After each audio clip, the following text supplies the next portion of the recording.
Bon lundi! Et bienvenue à tous, ici Shiro sur YouTube! Et oui, ça faisait un bail. Pour ceux qui me connaissent pas, je m'appelle Shiro the Alchemist, streameuse de variété sur la plateforme Twitch.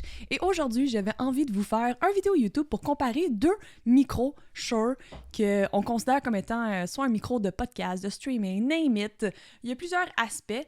Et récemment, Shure a sorti le MV7X, qui se trouve à être sensiblement le même micro que le SM7B, mais plus budget-friendly. Et là, on parle que pratiquement moitié prix de ce micro-là.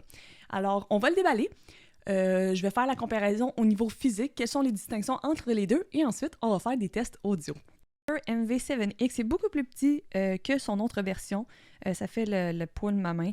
La prise XLR, qui est littéralement à l'endos, alors que le support est plus en bas. Je trouve ça très spécial. Fait changement. La capsule, ici, on peut voir que c'est exactement la même que le SM7B. Alors, j'ai bien hâte de voir comment que les deux vont sonner séparément. Est-ce que le SM7B est meilleur ou le MV7X? C'est un test audio de microphone. Alors là, en ce moment, je suis directement en train de parler sur la capsule du micro. Alors qu'ici, j'ai un pied facilement, une distance appropriée.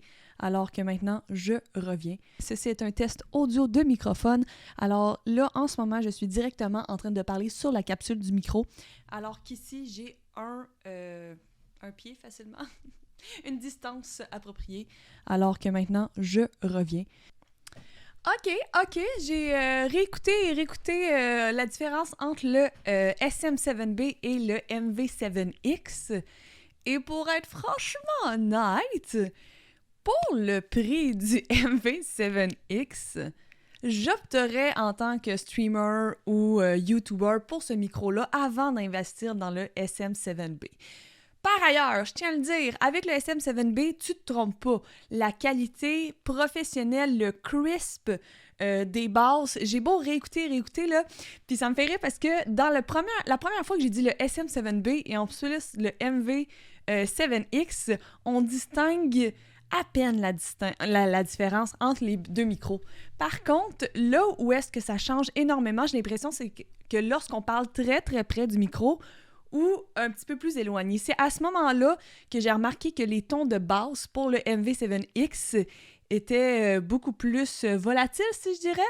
Bref, ça sonnait moins bien, on va dire ça comme ça. Mais pour être franchement honnête, si on compare le SM7B, qui se détaille actuellement sur Amazon à 519$ canadiens, versus le MV7X, qui se détaille à 229$, j'opterais pour le MV7X à 100%. En plus, comme que je parlais plus tôt, moi, j'utilise les consoles Go XLR. Ce dernier se détaille 556$ actuellement sur Amazon au moment où est-ce qu'on se parle, alors que le Go XLR Mini se détaille à 252$ et 43$. Donc, c'est littéralement sensiblement le même setup pour la moitié du prix. Donc, pour les gens qui sont même pas vraiment à l'aise d'avoir le Go XLR, de devoir gérer plein d'effets et compagnie, qui veulent juste une version de base, eh bien, je vous le garantis, le MV7X plus la console Go XLR Mini, c'est ce que je vous propose. Vous allez avoir ce tout-là pour environ 500, 550$, 600$ plus les taxes, comparativement à ce setup-là qui pourrait monter jusqu'à 1000$ et plus, incluant les taxes. Alors voilà, j'espère que vous avez apprécié cette vidéo et on se voit la prochaine fois. On s'appelle et on déjeune, puis n'hésitez pas à venir me voir sur Twitch. Je suis là à chaque lundi, mercredi, vendredi et samedi. Bye bye!